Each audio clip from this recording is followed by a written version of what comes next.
Testing, testing, testing, testing. Looks good. No camera. That's too bad.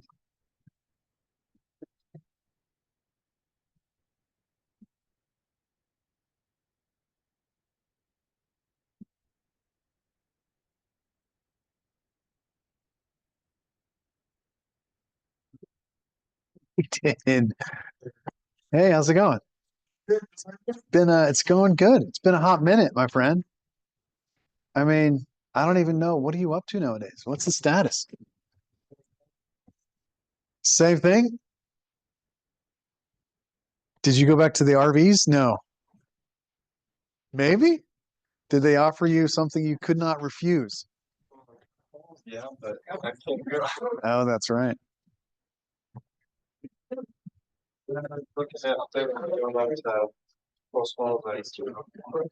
Post Falls, Idaho. That's a thing? Yeah, Eli, where is Post Falls? I don't even know. it's up near Coeur d'Alene. Oh, okay.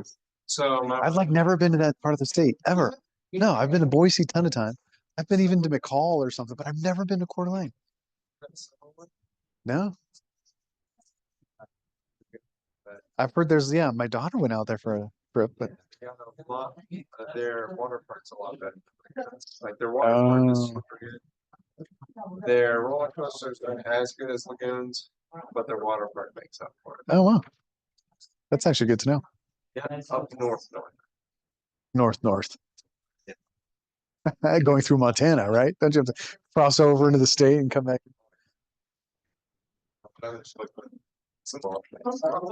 Okay. My wife, if she wants to keep her job, she wants to kind of, she's thinking back on the policy department.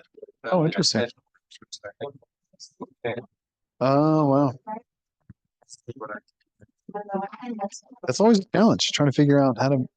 where to go, what's Yeah, yeah. nice. There's The a Matrix. couple options. Okay. I don't know yet.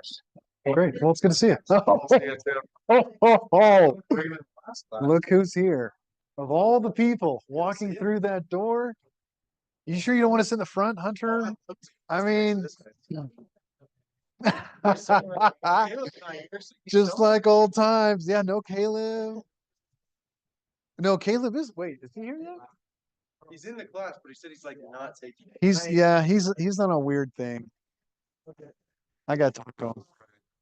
Yeah. Really? Did he start? I don't know if he started. Yeah, he starts next week. Does he? Basket's awesome. Okay. Okay. I'm so excited to have, this is like the old family back, right? Pretty much smaller than the old town. Are you gonna make us read a book where we get ticked about the wife again, or I know. Notice Garrett's on the other side of the room is you, Hunter. I mean, I don't want to. good? I don't want to say that. I don't read into that too much, He learned.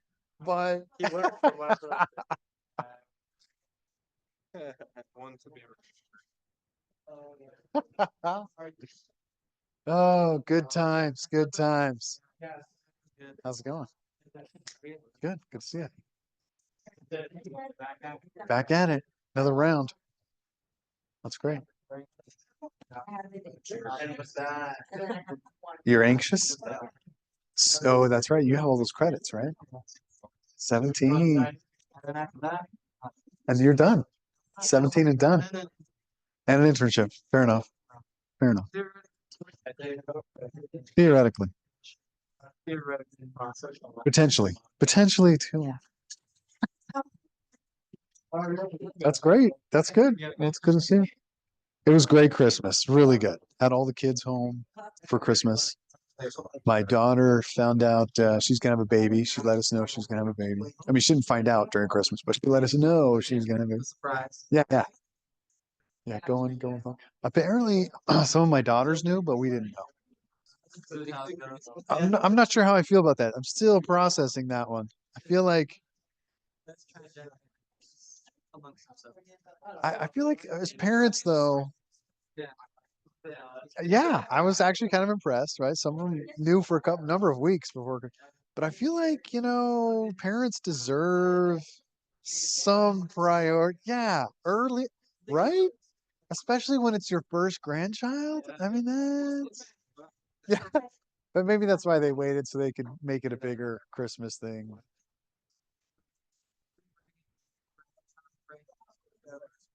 Yeah, yeah, yeah. Spencer, you're back.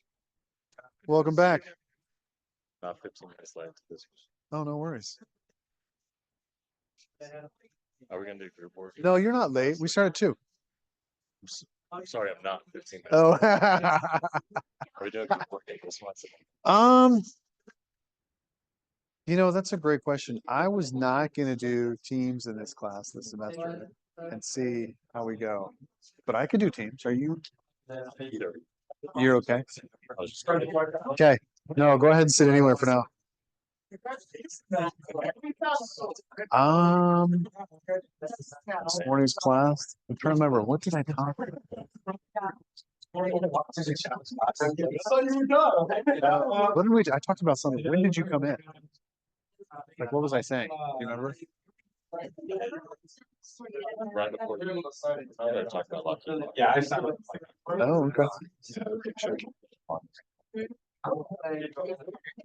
Yeah, a little bit. I talked about the combination of data skills plus supply chain knowledge plus internship experience is the path to really good career launch. Do you have those? Do you have data skills? Do you have SQL? Do you know SQL? No, I don't. Oh, okay. Take it. Oh, okay. Very good. Okay. So you just need some SQL and internship. When do you graduate? Oh, wait. Okay. Brennan. Whoa, what's up? Good to see you. Sure, sure. Great. Yeah, this is a good one. Good as any. How's it going? You guys came back? What's that? You guys came back for another round? Eli? How are you? I feel privileged to have you in class at this point. I mean, it's been so long. I mean, I've seen you for years now. Years. When do you finish? This is it? You saved me for the last one. Great. That means I can't fail you. Is that what you're saying? Better make it good. Give me your best shot, brother Chappie. Give me your best shot. I heard Charlie's wrestling went pretty well. I've heard that. He's in the heavyweights.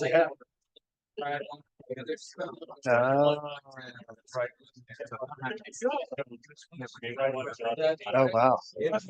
And it's like over quick, or is he holding? Oh, okay. Wow, that's really fun. Good for him. Well, congratulations, last semester. I'll try to give you my hardest assignments. What do you hope to do? Where do you want to go?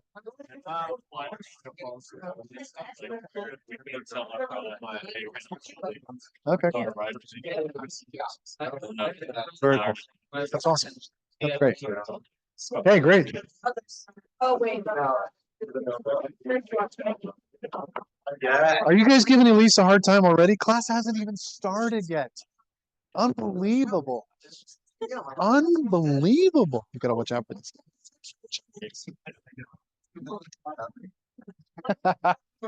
Oh, oh, Hunter, you're definitely in my top 200 students, favorite student, top 200 favorite students for sure.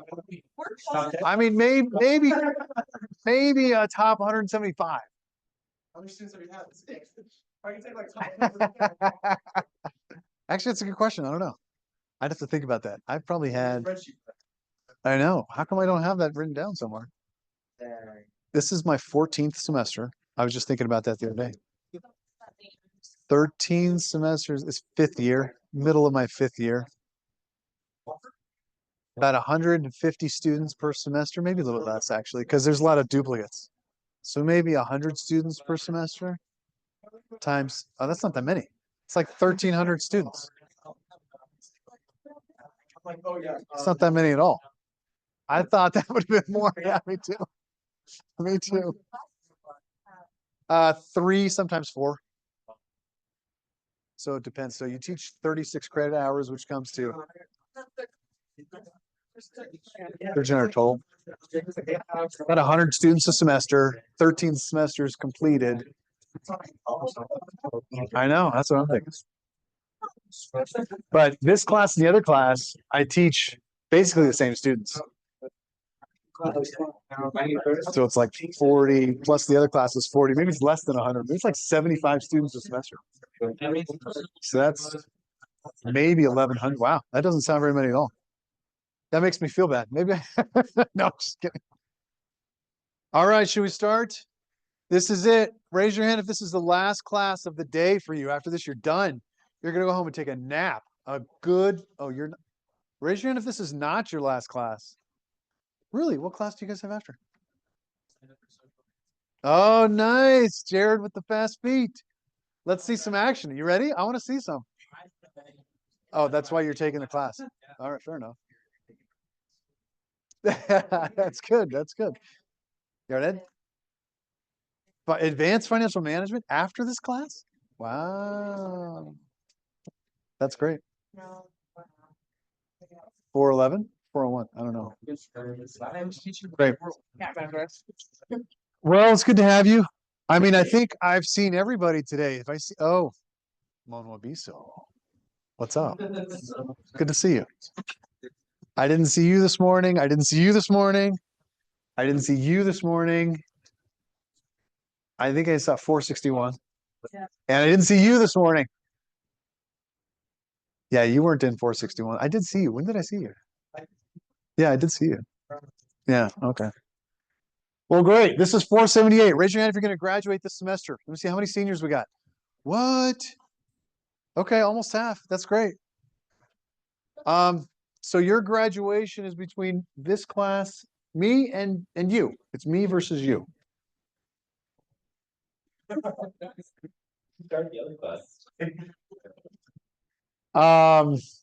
No, I'm just kidding. This is a great class. I love this class.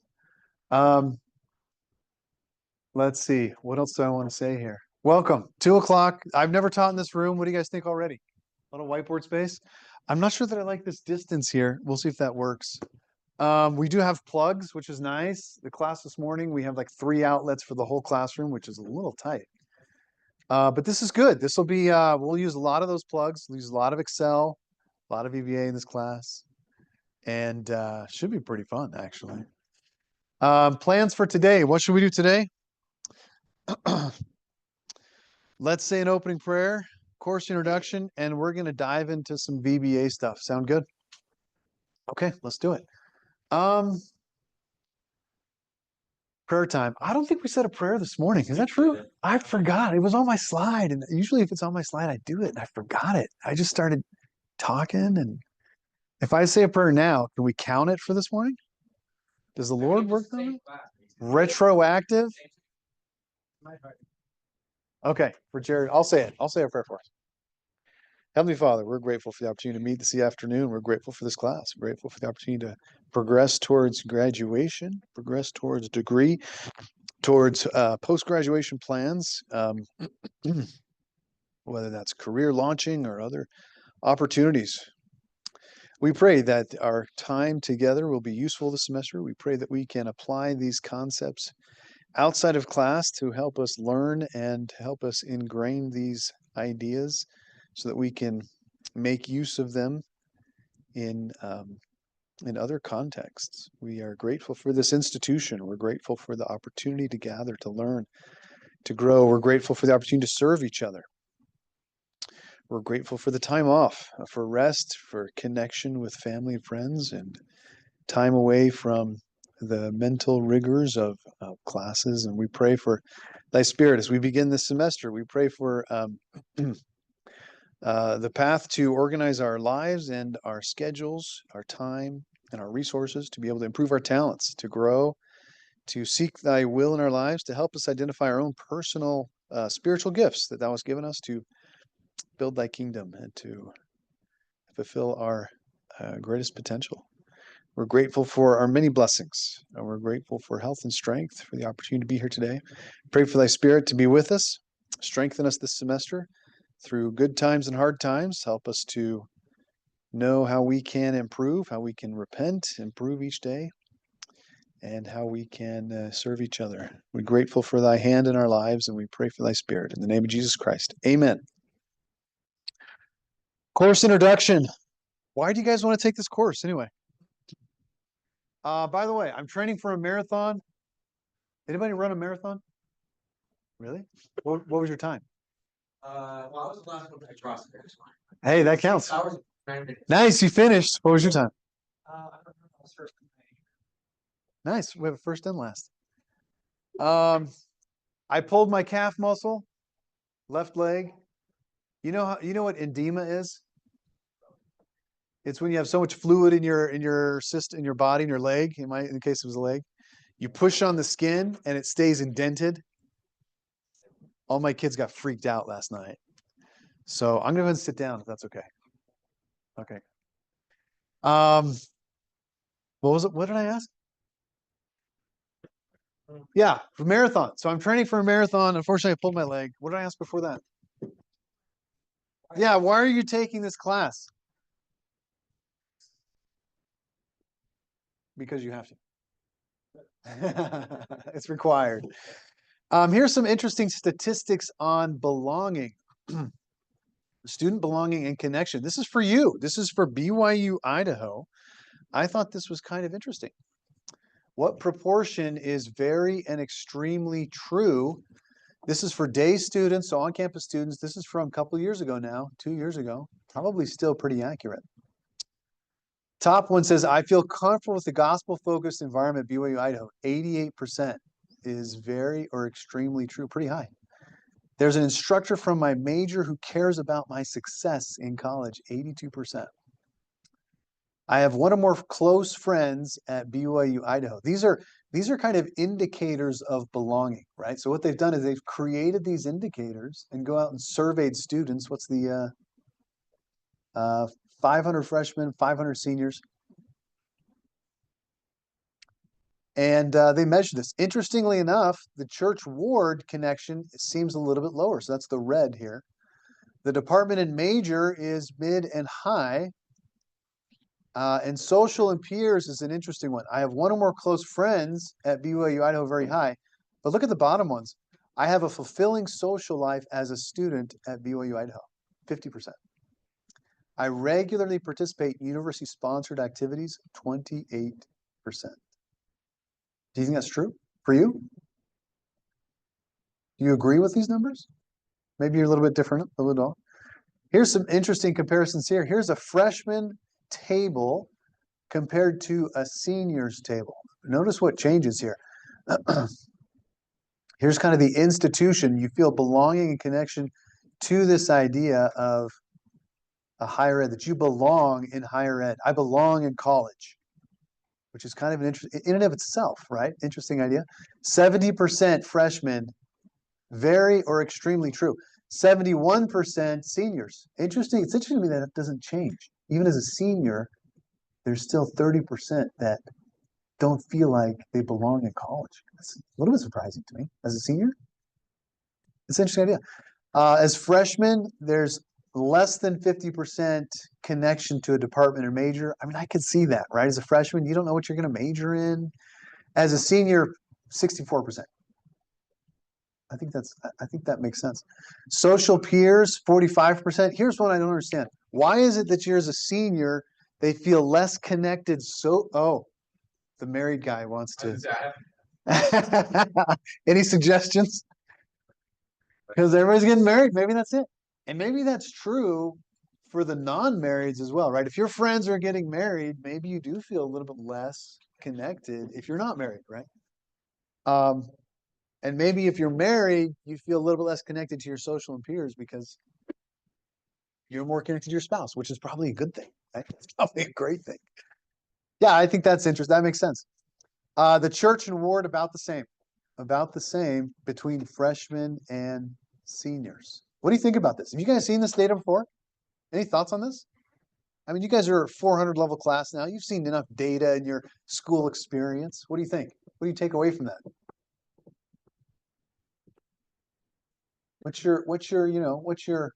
Um, do you see an action item here? I mean, if you were if you were the university or if you were the major or the program, right? Is there anything that sticks out? Anything that is there something that should be different and that's not? What are your thoughts?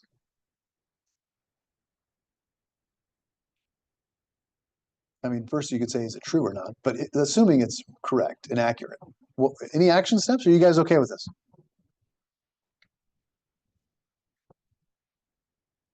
Fair. Yeah, that's an interesting one.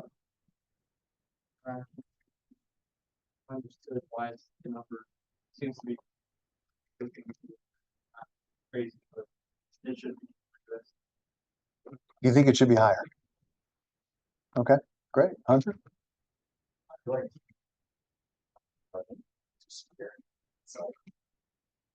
Impression how they take general class. More time for peers, and then once you get into like your senior year, some of your jobs, you take more time focusing on the school. Social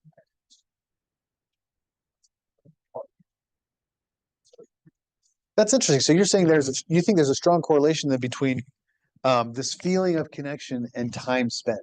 very much so.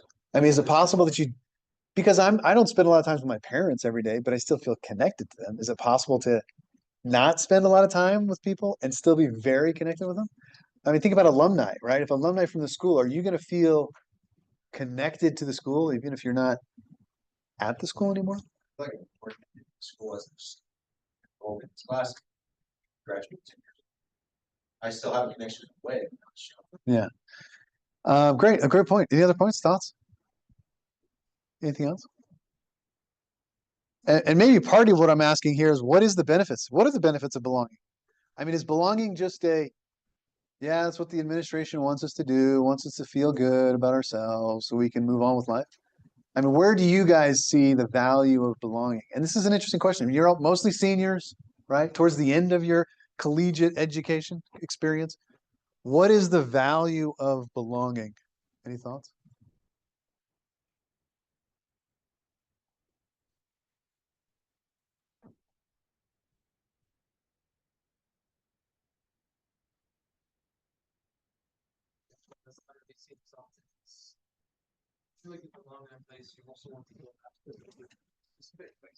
Oh, interesting. Oh, I like that. I love that connection. So which one comes first? I say you help more people. Build people are part of it. That way they can help build the place up as well. I think that's really interesting. Yeah. What if the pathway to belonging is really building up other people? That's an interesting one. What if belonging is actually a measure of how much you have actually given or contributed rather than how much you've received, right? What if this statistic about social and peers, and going back to Hunter's comment, right? What if you're giving less to that social and peer aspect and so you're less connected to them, right? What if that belonging really reflects our own contribution towards other things rather than what we receive? That's an interesting one. That is an interesting one. What if the path to belonging is actually contribution? And that's great. I love that. And I love that because I think it changes our experience, right? If we look at school and we say, I'm here to graduate, I'm here to get a degree, all of those assume something that you're going to receive, right? What if college is something more? What if the flip side of that is this is something that I can contribute? This is where I can create belonging through my contributions. That's a fascinating. I like it. That's great. Was there another hand I saw? Please, Spencer.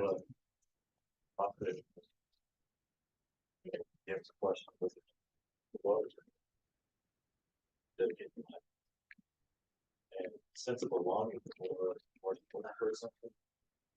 dedication you have to something very, for an example, just socially.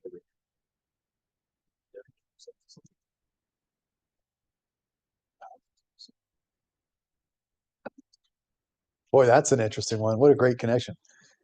Yeah, and that was President Nelson's invitation just this last conference, right? By the way, what was interesting, one of the things he said is interesting to me was, I think he talked about how he made that decision to follow Christ. I can't remember exact words, commitment to the gospel of Jesus Christ or something like that in med school, which I thought was really interesting, right? This is the prophet of the Lord's church. And he was basically in college. I mean, he was in med school, which is a little bit past college. When he made that decision, I mean, he's very explicit about that, right? His timing of when he made that decision, who he was going to commit to, was in his college years. I think that's actually really quite interesting. That he made that commitment then, and he said it changed his life. And certainly you can see that in his acts and behavior in his lifetime. He gave and gave and gave. He contributed as well. That's great. I love that example. Good. Any other thoughts on that? Any other thoughts on what are the benefits of belonging?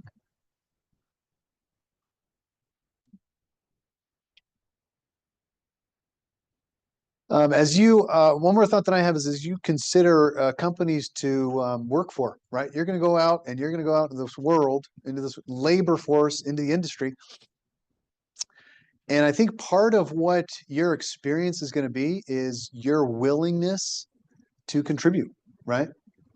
And what are you going to do? Are you going to go eat lunch by yourself in a corner? Are you going to socialize with other people? Are you going to go Thursday night and go hang out with bowling group or something? Or are you just going to stay to yourself and not contribute, do as not so much little as you can, but carve out your workspace and just put it over there on a shelf. When you're out of work, you don't have to do it and you'll get back to it the next day, right? Meaning, right, part of the value of belonging, how would it change your experience as an employee if you contributed more? If you went more than just what they were asking you to do, right? And I think you get an opportunity to practice that at BYU Idaho. When the pressures of time are extremely high, school, church, work, family, eternal relationships, right? Testimony, mission. I mean, there's so many things. What a great time to prepare to belong here at BYU Idaho. When there's so many other pressures, you have to decide every day, how are you going to spend your time? What are you going to spend your priorities on? And I think when you get into the workforce, I think it's a skill to be able to contribute in a way to make other people feel that belonging and for you to feel that belonging, right? I've heard many students say, alumni, they come back and say to me, Brother Chapman, I've been at this job for about a year and a half, and it just doesn't, I'm not feeling it, right? And they're good workers. They're working well. They're working with other people. But I think what part of what they're missing is that sense of belonging, that they don't feel like that they're part of that. They're working there, they're doing good work, right? But they haven't reached that level of, so I think one of the benefits of belonging is at BYU Idaho to prepare for learning how to belong. Is that the right way to say that? Preparing to belong somewhere else. What a great time, what a great place to do that here is when you have so much, when you have so much going on now, it is hard. It is hard to contribute. And it is hard to feel that level of belonging, especially when you're just showing up, right? You're just checking in, check it out. I mean, that's hard. That's really hard. So I would challenge us all. It's kind of a reminder that says, hey, when we belong, it changes our value. I mean, when we seek to belong, it changes who we are and it improves our experience. It changes our entire experience. Outside from grades, outside from the content that we're learning, right? This idea of belonging is a skill. And I think there's an opportunity to learn that skill now as we go out for the future. which is kind of exciting. So there's a lot we can do. I think I've shared this experience, but also at the risk of sounding like a, what do you call it? A broken record. I'll say it again. When I graduated from college, I was at a small school, Southern Virginia University. I had 31 people in my graduating class. There was no career center. There was no alumni network. And by the way, I really enjoyed my experience. So I'm not cutting down the school. It was like a startup experience in school. It was great. But when it came time to graduate, there was no alum. I couldn't go on LinkedIn and message some random alumni to ask about the company. I couldn't go to the career center for resume advice. I mean, there was nothing. There was nothing like that. And one day I was helping another student in my class with her computer. Her computer stopped working. And I wasn't smart, but I did figure out that the problem was with anybody remember those 3.5-inch drive diskettes? Anybody know what I'm talking about? Am I too old? Yeah. They had the 5 1/4 floppy, like the real floppy. Then they shrank it down to 3.5 inches, and it was just harder. It wasn't like floppy, but they still called it a floppy. You stick it in the computer, and it would read the disk. It was like 1.4 megabytes. That's it. It wouldn't even fit a MP3 on it now. But she had a problem with her 3.5-inch drive, and I couldn't fix the problem. I just said, this is the problem. And she got it fixed and replaced. Her dad sent me an email. And he says, hey, I really appreciate your help with my daughter. She's a freshman. She didn't know how to fix it. We got it fixed. If you need any help, let me know. And on his email, he said he worked for Lockheed Martin, was the footer of the email. And sure enough, I looked up Lockheed Martin, looked up some jobs, and I was like, hey, I would love to apply to Lockheed Martin to these positions. Here's my resume. Would you mind passing it along? I mean, this is literally all the interactions I've had with this guy. 2 emails. And he was in the California office. He passed my resume along to some people in Texas. And the people in Texas flew me out first class for an interview. Anybody been flown out first class for an interview? With the warm washcloth and the warm peanuts. It was nice. Big comfy chairs. I mean, they give you food before you take off. Well, that's what, anyways. I get there and it's like this hiring day. They fly all these people in from all over the country. I was the only one flown first class. And I don't think it's me. I think that was the connections. So it turns out I did the interviews. I was able to receive an offer. I took the offer and I credit my classmate connection for that opportunity, right? Changed my life. I was there. I worked at Lockheed for almost 5 years, 4.5 years, multiple positions, one in Texas, one in Pennsylvania. I did that before I went back, got my MBA, had a great experience, launched me into my supply chain career, was at Lockheed. So part of what I'm saying here is that the people in this room, right, could be more helpful to you than you know of when it comes to long-term networking professional opportunities. What a great opportunity. So what a great opportunity. It's worth it to stay connected, right? To meet each other and to try to help each other. It's just amazing how that happens. It's really cool. It's really fun. Okay, great. Let's talk the course, can we? Let's dive in. Operations analysis and modeling. We're going to learn some VBA in this course. Yeah, but Brother Chapman, why should we learn VBA? A couple of years ago, I was talking to a student, works for Walmart now, and he was a graduate from this program, and he applied to a position at Walmart, and he goes to the interview, and the interview is like an hour long. This is after the HR interview. This is like the real hiring manager interview. And I said, so what kind of questions did they ask you? Guess what kind of questions they asked him? Did they ask him questions about Walmart? No. Did they ask him questions about supply chain? No. Not a single question about supply chain. Was it important that he had a supply chain degree? Yes. It was important he had a supply chain degree. Did they ask him any questions in the interview about supply chain? Inventory management, EOQ, ROP? Nada. They asked him about data. What are your data skills? Can you manage data? Can you make decisions from data? How well can you use data? What do you guys think about that? Are you like, great, I'm just going to drop this major. I'm going to change my major. I don't think so. And I'll tell you why in a second. But the differentiator, what employers are looking for, you got to get a supply chain issue. That's kind of like a necessary but not sufficient step. Having the data skills is what's going to differentiate you when you go to the labor force. When you get into jobs, into labor market, that data skill set is what's going to do. By the way, he also had a whole bunch of internships. I didn't put that on the slide, but I want you to know that internships is a big deal. If you don't have one, you need to create one. If you don't know how to create one, go Google it. You can do it. There's a whole ton of ways to create your own internship to get experience. Great ways to do it. Do a free project for yourself and make a portfolio. Do it. Get some accountability. There's lots of different great ways to do it. But this class is focused on analysis and modeling, and we're doing VBA. And the reason is because it's going to differentiate you in the marketplace. My personal opinion, I think I mentioned this morning, so maybe a little bit quick.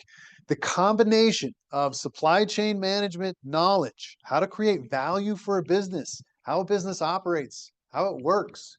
When you combine that understanding with data skill set, the combination is amazing. Finance graduates don't have that. Marketing graduates don't have that. Business analytics graduates don't have that unless they're a supply chain minor. There's a number of those. Computer science graduates don't have that. Machine learning graduates don't have that, right? So the real combination of supply chain knowledge, business knowledge, value creation. What is the question we're trying to achieve on the business side? That's what's driving your data. Data is not driving the business. The business is driving the data. So you have to be able to know what questions to ask. And we cover that a lot in the 461 and the 468, right? A lot of those other classes. This class is around data. We want our students to have the data skills to be marketable and competitive in the workplace. There's that. A couple more questions, a couple more answers to this question about why VBA. You will find as you go more into data, there's this whole reporting and visualization idea, Power BI, Tableau, where you take data and you visualize it and you report on it. And where does that information go? Usually it goes to executives or managers who make decisions, and then they make the decisions and you move on with life, right? It's like this one-way data reporting, which is great. There's a couple other things about VBA that allow us to go beyond the reporting, which make it unique. One is automation. So when we're doing VBA, and in this class specifically, macros are great. You can record a macro and it can repeat, and you can hit the macro button, play, and it will repeat that macro every time you hit the play button, right? We're going to go way beyond that in this class. We are going to do macros where it will repeat things automatically. We're going to do loops and if statements inside of VBA that allow us to take our VBA code a whole next level, right? And there's a whole bunch of really good reasons for that. That gives us a whole other dimension of power beyond just reporting. Reporting's good, don't get me wrong. We're going beyond reporting. The last one here is multi-user networks. I would say Excel does not excel in this one aspect, which is it's not shareable. And there's ways around that, right? If you use Excel as your end user interface and you have a SQL backend database and you're pulling data from SQL into Excel, you can do that. And that's powerful. But where I see your careers going probably in your lifetimes, the next 10, 15, 20 years, the additional power of having data and technology skills to create these networks where multiple people can log in and coordinate their efforts together, right? That takes a whole level of sharing beyond Excel and beyond VBA. But in your lifetime, I see a lot of value there, right? I mean, if you move on in your career in 5 to 10 years, and if you understand the business and you can create the kind of network system, the kind of interfaces that allow multiple departments to coordinate or multiple companies to coordinate across company barriers in a value chain, right? We are talking some serious value is being created.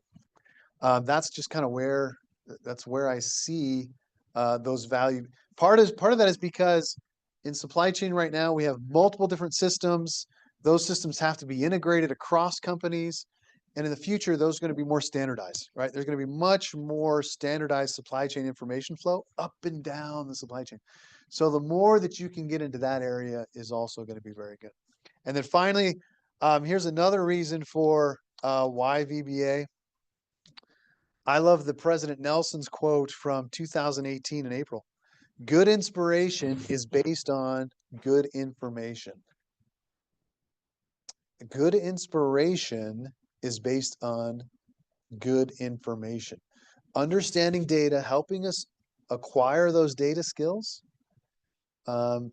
actually helps us prepare our mind for inspiration. Those moments of pure intelligence that come and flow will come more often and more quality experiences when we've done our homework, right? When we have worked with the data, when we've tried certain things and failed and tried again, we can expect good information to come.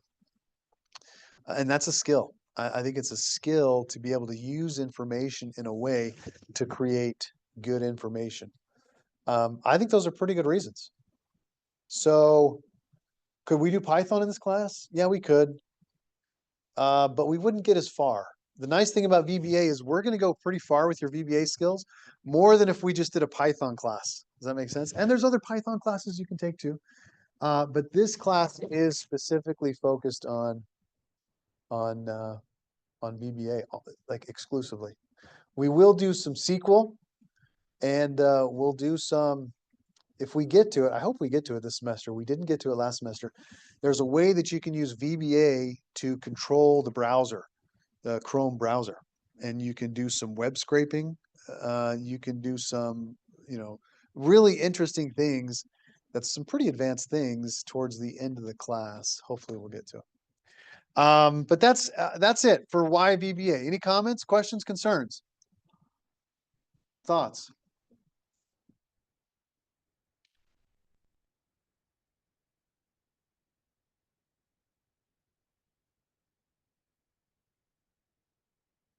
Mon Wabisaw. What are you thinking right now? What are your thoughts?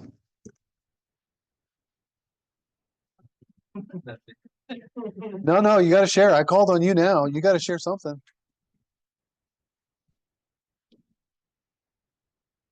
What do you think? Reasonable? Yeah. Too much? Oh, okay. Brother Chapman's just on his soapbox. Do you think it's valuable? Yeah. Do you agree? Do you disagree with anything I said? No, I don't. Dang. Does anybody disagree? Oh, dang.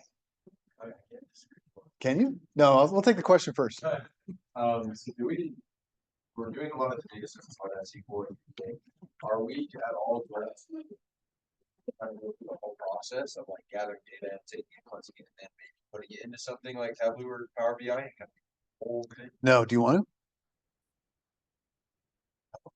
That'd be good. I kind of feel like that's in other classes. Is that true? All other classes, I feel like they just Oh yeah, fair enough.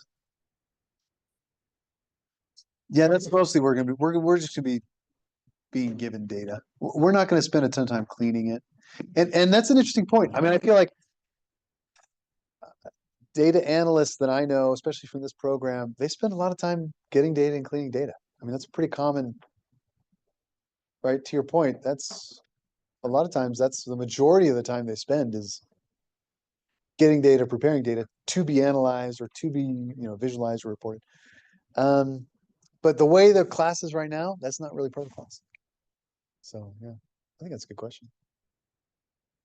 Good. Other comments, questions, concerns? Okay, raise your, please, Garrett. Oh, look at you. Garrett, look at you. You just know what I'm going to talk about. You're like two you're 2 slides ahead, buddy. Can we push pause on that for a second? Garrett's, yeah, let's go slow motion for me. Garrett's way ahead of us already. The short answer is you can do the majority of this class on a Mac. The SQL stuff, Microsoft has chosen not to include that functionality in Excel for Mac.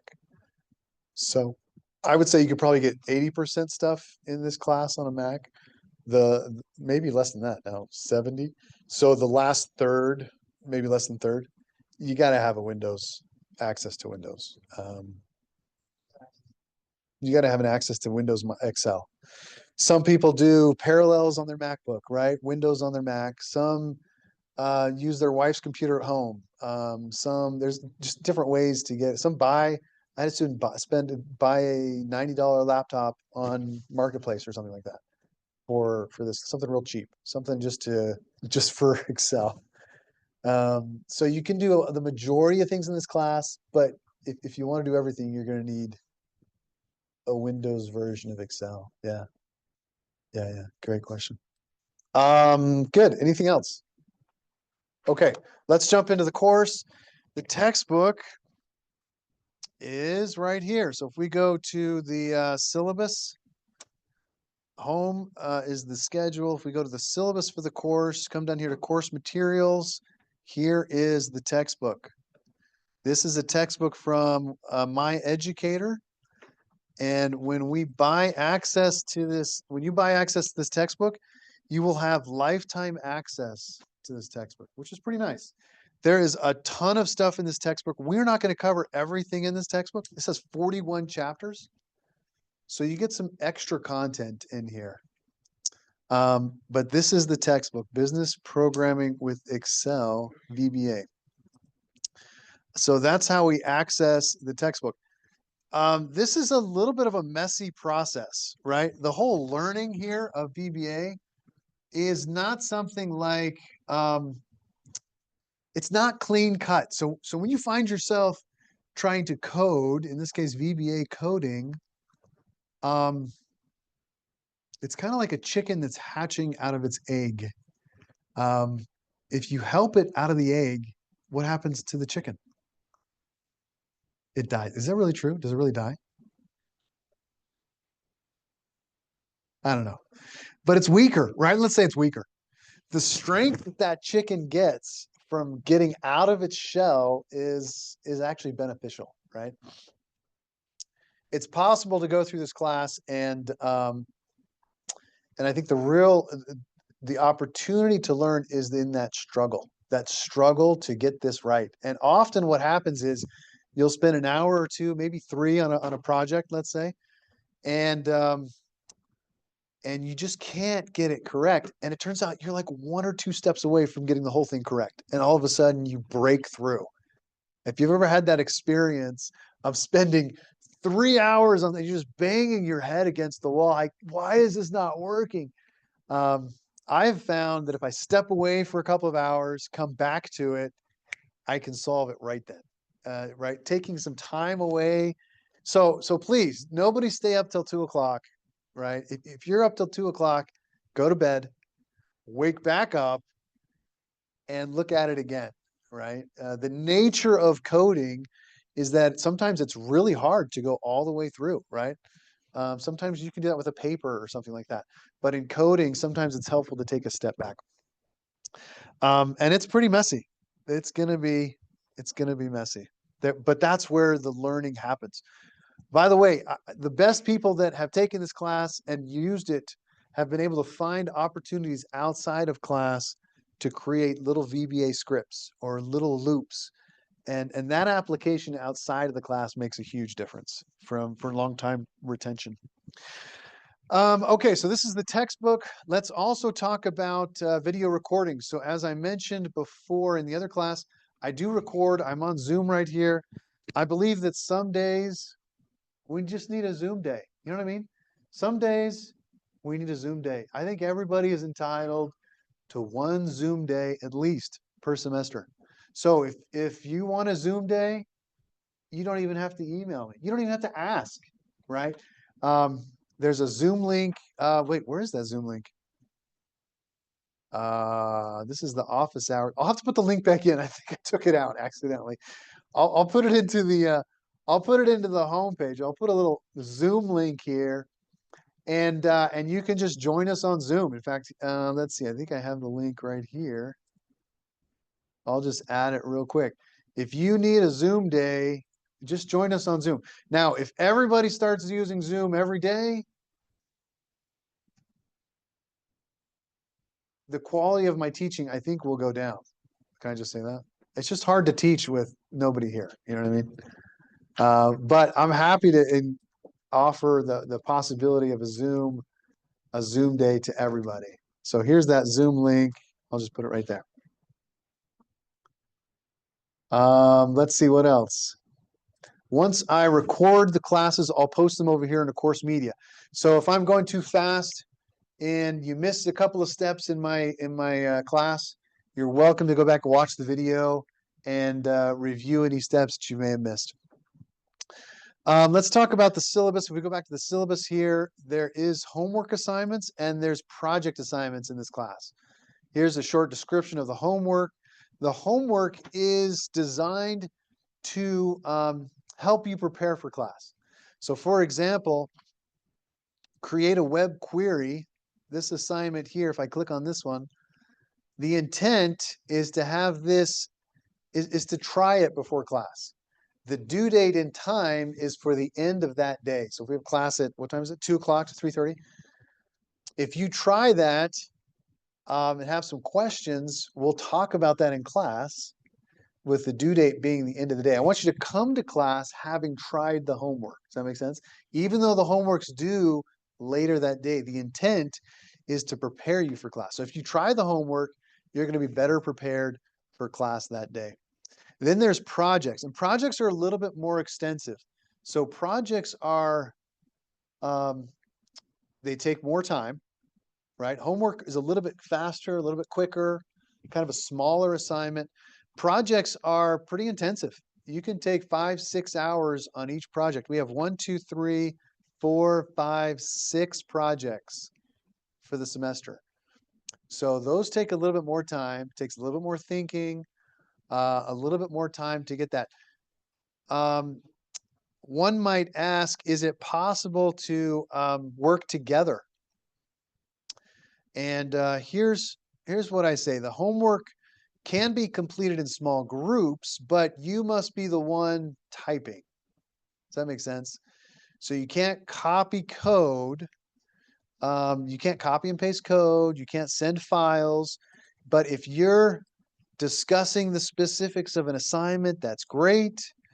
But the one that submits the assignment must be the one that's typed the code. Sound good? For projects, however, it's a little bit different. Projects is a little bit more individual. You're not supposed to work together, but you are allowed to discuss how to solve the project, but don't share any code. So I don't want you to talk about the if statement or the loop statement that you're going to write, but you're more than welcome to say, in order to solve this problem, I'll probably do a loop statement here. I'll probably do an if statement here.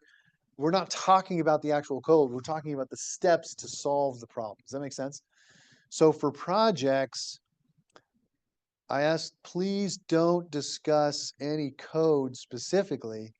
Don't share or view or talk about any code, but you can discuss how to solve the project in general terms, right? General steps.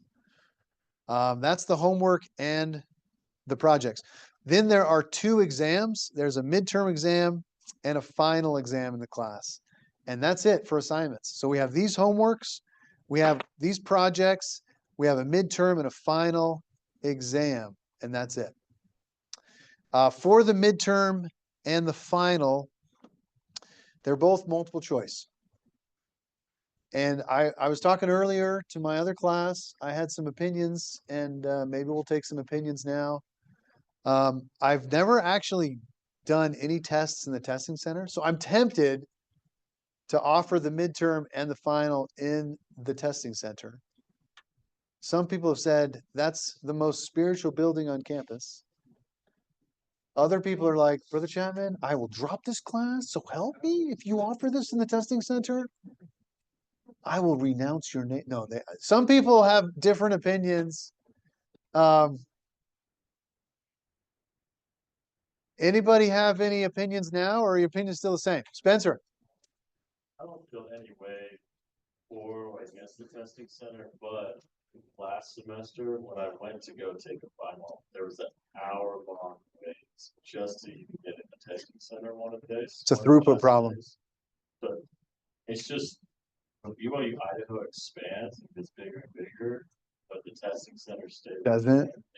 I think might be more pros to just take or take the test. Okay, I'm okay with that, but this course, I love that. Along with that, let's see, is it a concern? The content for the midterm and the final is sensitive. So if we were to do the midterm and final, we would probably do it in class then, during class time. Except Hunter has some kind of question or comment that he'd like to get. No rats. Did you want a rats? No. Oh, you don't? Well, because we did the midterm and the final without. Right, system last time. Yeah, we might do that through the system, but there's no rats this time. In class. Yeah, probably in class, during class. But I guess what I'm saying, it probably wouldn't be online outside of class. It would probably be in class during class time. I'd rather do that. We do it Just online think outside about of it. class. I don't know if I think about that, actually. Now that I think about it, as I think about the schedule, I don't know if we have time for it in class. Because we did the midterm But- class and then. But if we use the LAM system like we did last semester for the 461 people who have taken that, I'm cool with that as long as. I think we could do that. I think we could do that. Yeah, let me, but yeah, I'm okay saying no testing center, and I'll figure out if we can do it online, outside of class, which would be probably the best case scenario. Okay, great. Let's plan on that. Any questions so far about the assignments, homework, projects, 2 exams? Is there weighted grades or it's just total? Just a total. Yeah. Yeah, okay, great. Let's see. Before we dig into some VBA here and get set up for the semester, what else do I need to?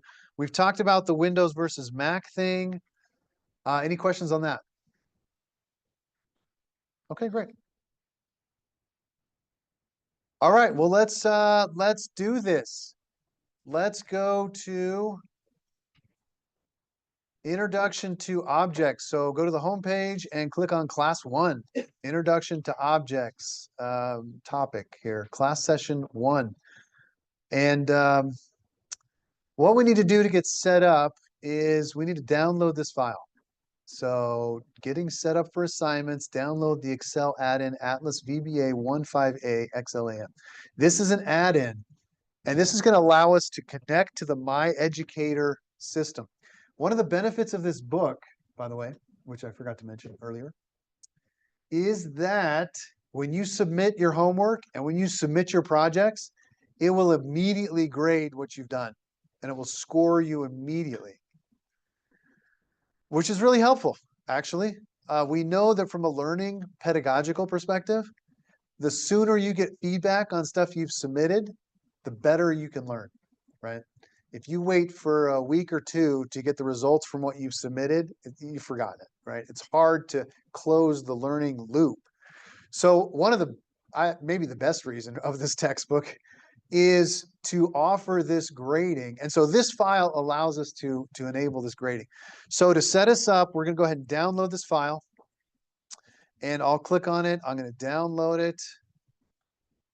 And it's downloading. I'll go ahead and save in my downloads folder. Notice when I open this folder to see the file, because this is an add-in, I need to right click on this file and I need to go to properties, wherever I downloaded it. And there's an unblock option here. Look at that. I have to unblock this option. Basically, Microsoft is saying, if you're not smart enough to find the unblock option, then you're not smart enough to run this file. Right? I mean, VBA is dangerous. you can ruin hard drives. There's viruses made from VBA. So Microsoft has increased their security that says you cannot run this file unless you click on unblock. Where's unblock? I just right clicked on the file, downloaded the file, right click on the file, go to properties. Actually, I guess it's right there too. Properties of the file. And then on the bottom, there's an unblock option. Click on unblock, click OK. And that will allow you to run the file. Okay. Yeah.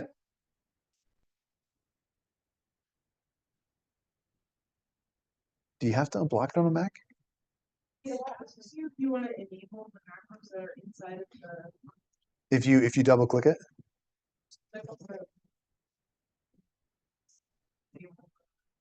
Macros that are inside. Yeah, as long as you enable them, I think that'll work.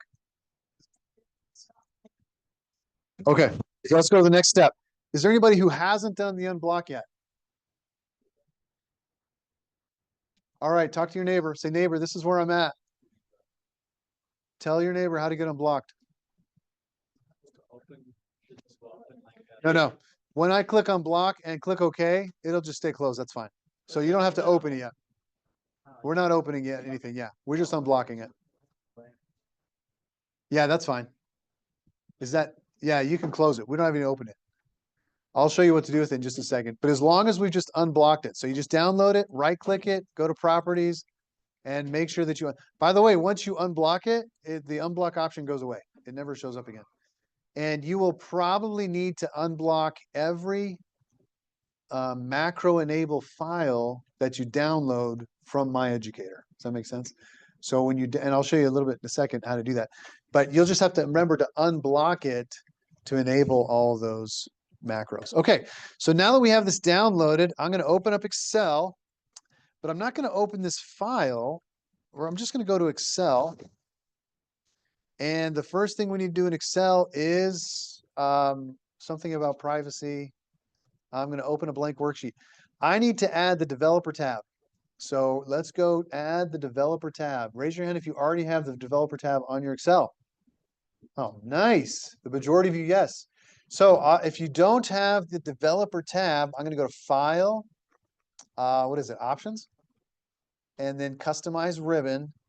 And then scroll down, and there's my developer tab. I'll click on that. I'll click OK.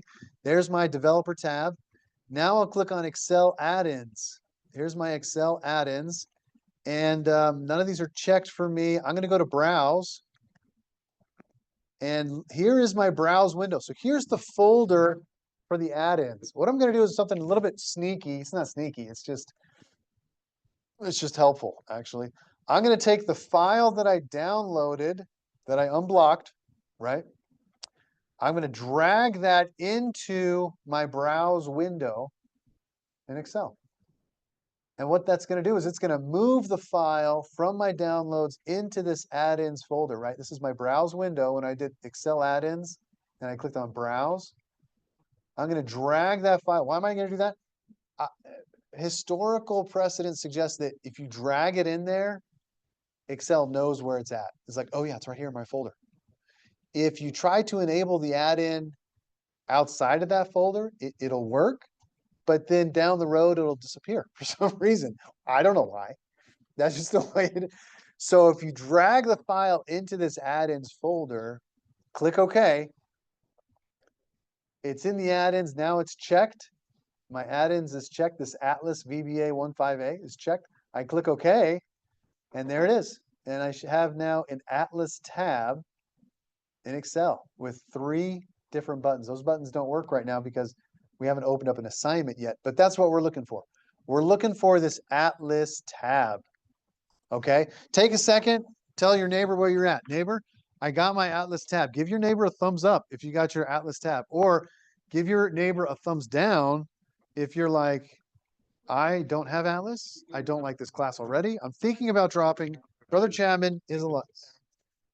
Roaming add-ins is not. Oh, did you unblock it? Yes. So this is my understanding is not available. One file. Let's see. Click OK. X that one out. And then, okay, you got your solver, you're browsing, and there it is. And right click that.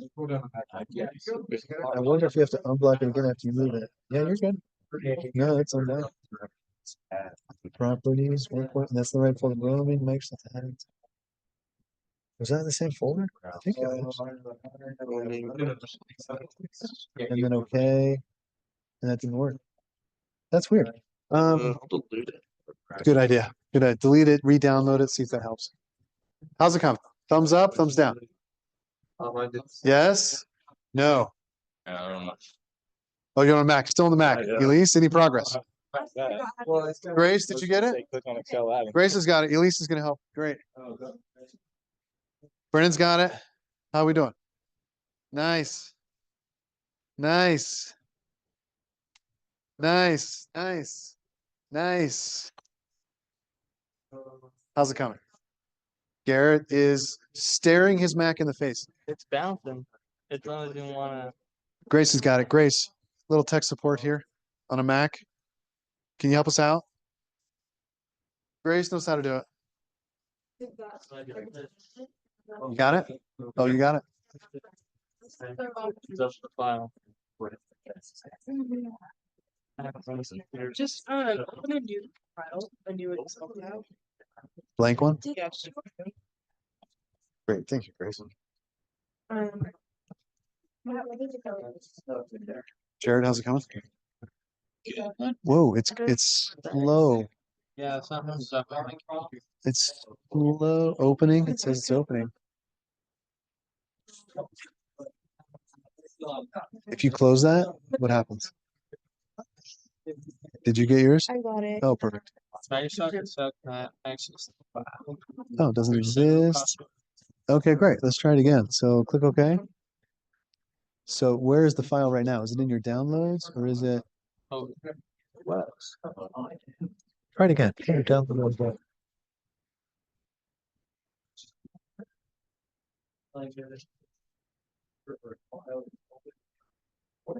Okay, so it's in downloads, and you probably have to unblock it again. No, you don't want to open it. Close it. Yeah, it's in protected view. Close that.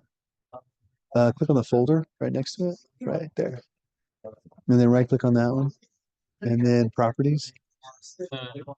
Yeah, and then unblock, and then okay, and now open the Excel. Oh, did we close it? Opening blank workbook's good. Developer, yep. Add-ins, perfect. And then browse. And then, oh, look at that. That's where the first one is, my guess. Right click on that one. And do properties on that one. Is that unblocked? There it is. Unblock that. Okay. Now click OK. Sure.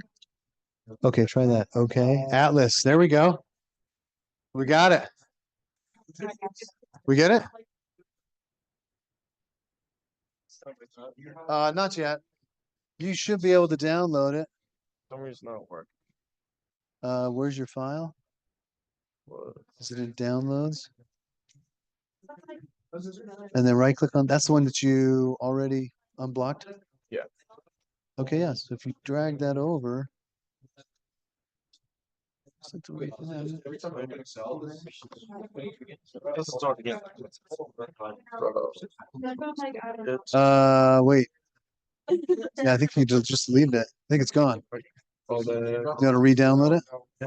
Or you, Here. Yeah. Refresh this. Sure. Yeah, we've been apart from Perfect. relationship for the last like 5 months. I'm so out of it. What happened? I knew everything she was talking about. I wasn't even listening. Everyone watching a Unblock. I'm the guy who posts. And then I wake up and I'm like, wait, what? Why? Okay, sure. And then leave that one open and then open Excel and then browse. Would that work? Yeah, maybe do. Oh, yeah. That's a good idea. Starting from scratch. That's a good idea. There's only one person who decides whether it's meant to be.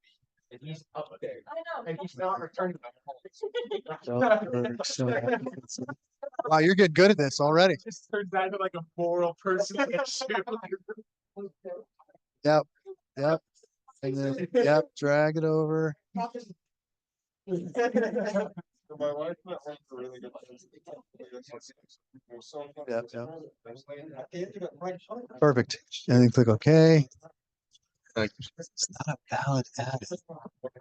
Excellent. What version of Excel do you have? Any idea?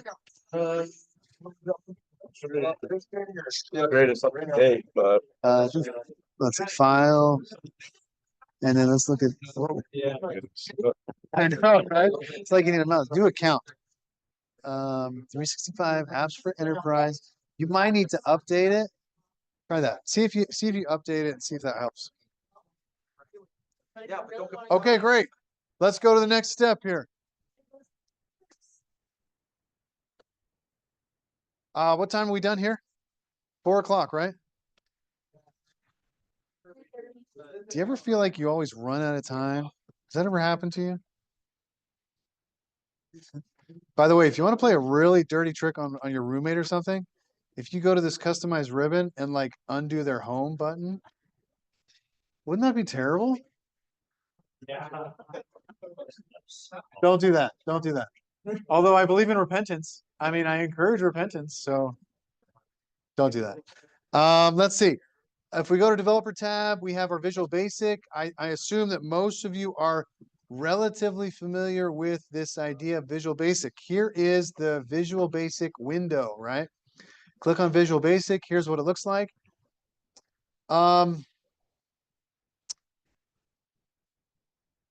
Let's see. What did I want to do next? I want to go ahead and open up an assignment for the class, just so we know what it looks like when you open up an assignment. So if we go to, oh gosh, which one was it?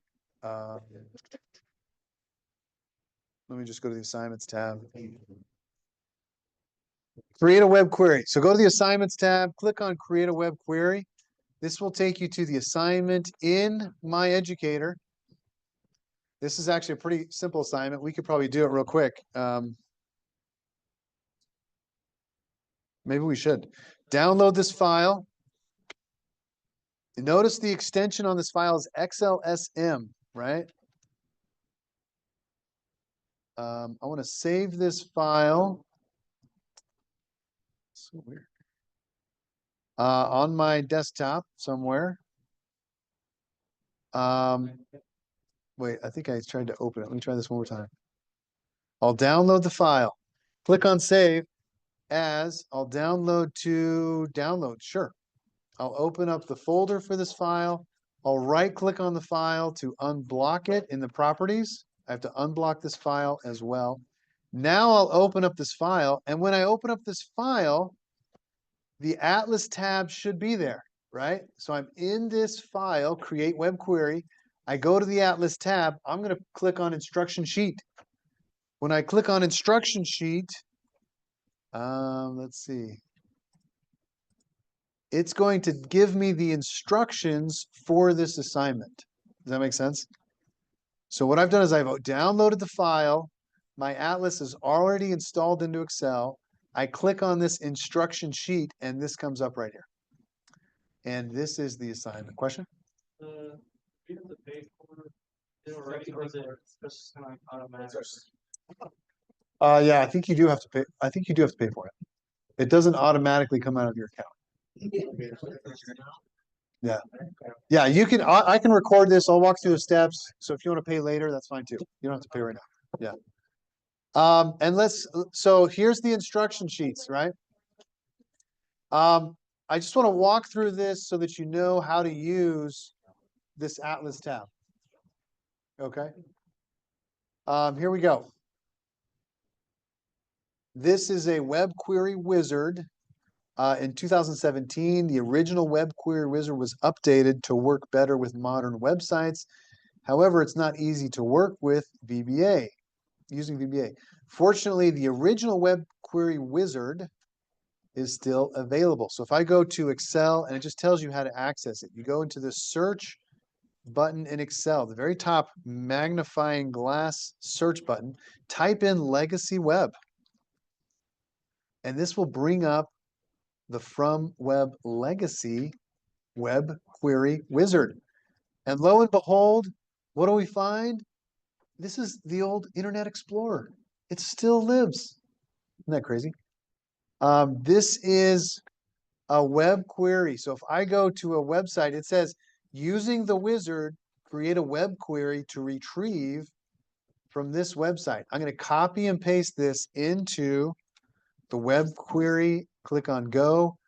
It's going to pull up a quote. So this whole site is just quotes from the founding fathers. This site displays randomly selected quote. You should have a new quote each time the web query is refreshed. I'm going to click import and I'll click, where do I want to import it? Sure, A1 is good. It's going to pull a quote each time the page is refreshed, right? This is different than just copying and pasting the data, right? If I go in here and if I refresh this, refresh all, it's going to pull another quote, right? So each time I refresh that, it's pull. This isn't VBA, by the way. This is preparing us for future VBA assignment. But this is simply using this legacy web query to become familiar with how to create an assignment, how to open up the assignment sheet. And now I'm ready to submit it. Well, let's see. Let's first read the rest of the instructions. Your web query should return the quote beginning in range A1, which is what we have here. Change the name of the worksheet to quotes. So I can come down here, change the worksheet name to quotes. And you don't need to write any VBA. You're just making a web query. And so this point I can submit. So now I'm ready to submit the assignment. I'll click on submit. And nothing happens. Try it again. Submit. Where's my submit?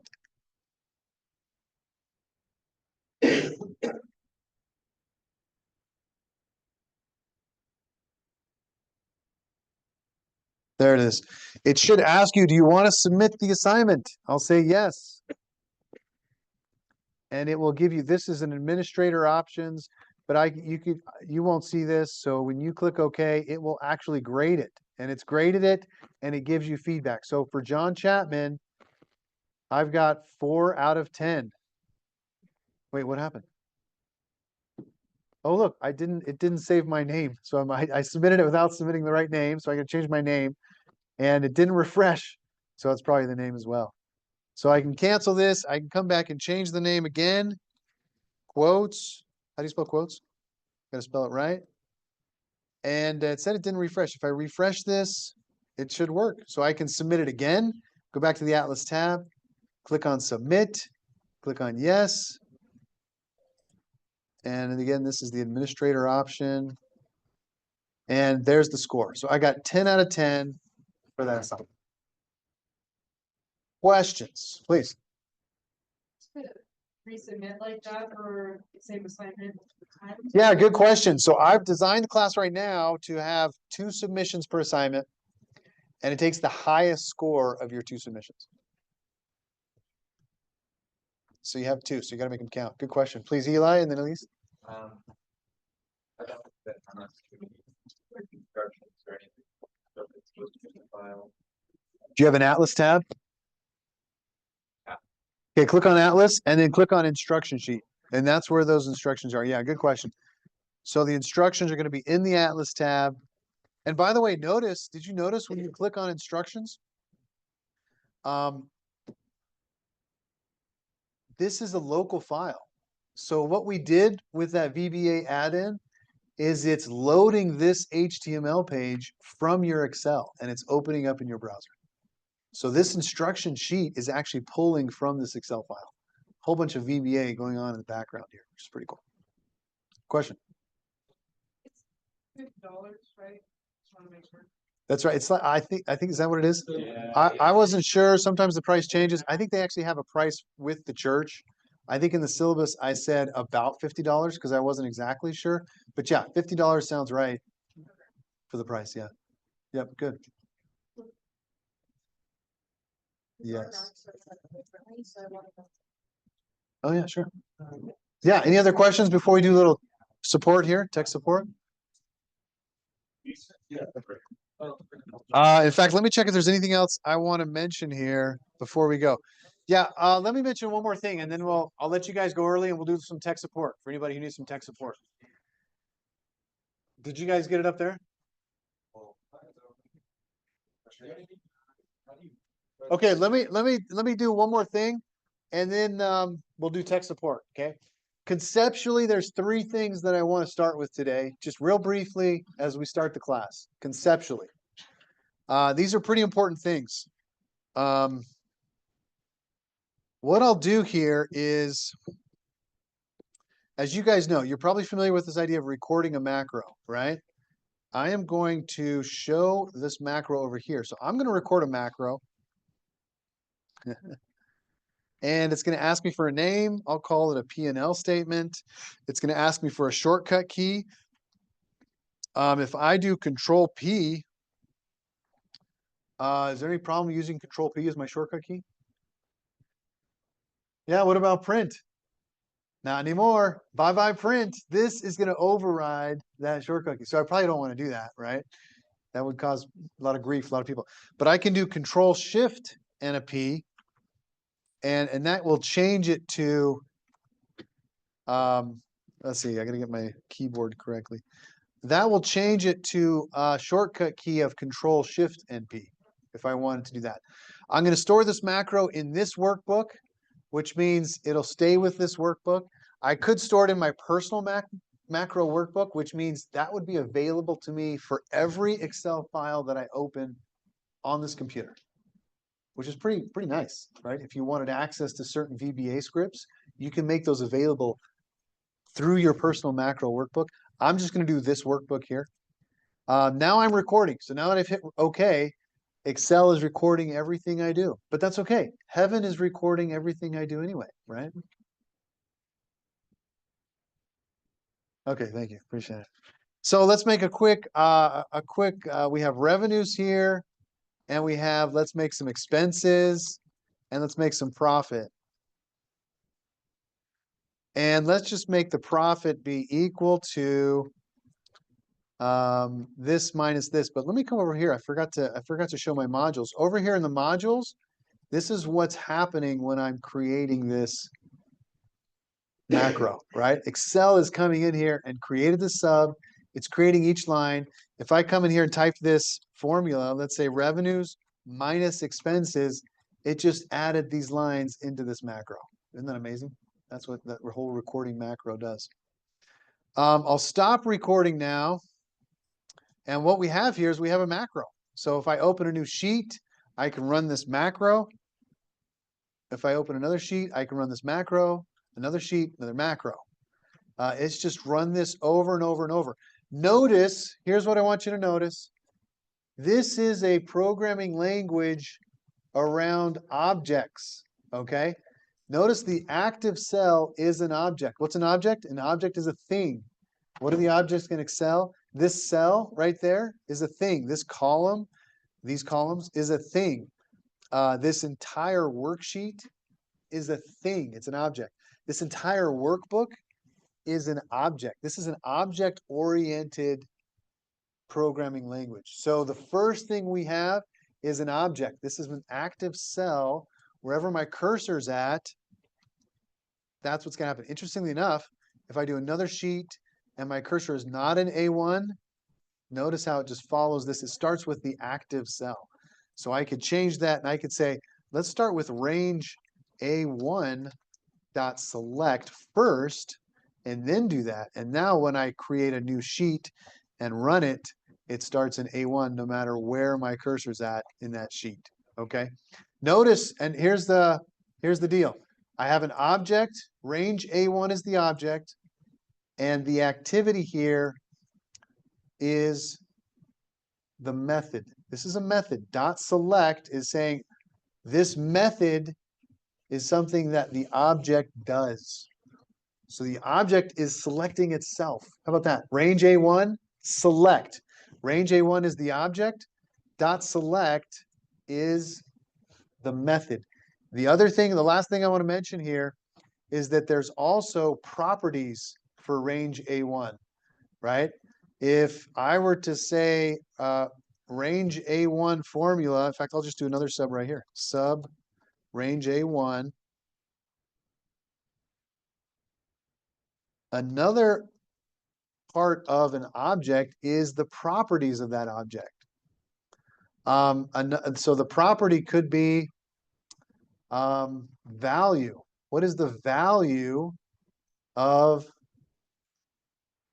that object? So here's the object. Range A1 is the object. Value is now a property. So you think about objects, you can break objects down into methods, something that happens, something that it does, like select, like copy. And then also ranges have properties, like a value. A value is equal to 12. So I could do, let me just change this to active cell. Active cell dot value. If I run this, it's going to change my active cell to 12. So I just ran this. It's a different active cell. That's 12. Another one is I could say change the active cell dot formula to a formula, right? 2 plus 2. And if I did that, it's changed the form. Now I have to have the equal sign here to actually make it calculate, right? Now it's changed the formula in that cell. And this is a property of this object. So formula and value are properties of the active cell. And select is a method. Notice it's the same syntax, right? We have a dot, and then we have some kind of expression here. This can either be a property or it can be a method. Properties tells you what it is. A method is what it does. And that's the only thing I wanted to talk. So object is a thing. Objects, you can either have a method that follows it or a property that follows it. And that's it. Sounds good. We'll cover more next time. Sounds good. I'll let everybody go. If you have some tech support questions, I'm happy to walk through that right now. And next time in class, we're going to be covering variables and constants. And there's a slide deck if you want to read that in preparation. We'll see you guys on Monday. Okay, great. Thanks, everybody. Should we look at who needs release? Jaden, we'll go up that way? Sure.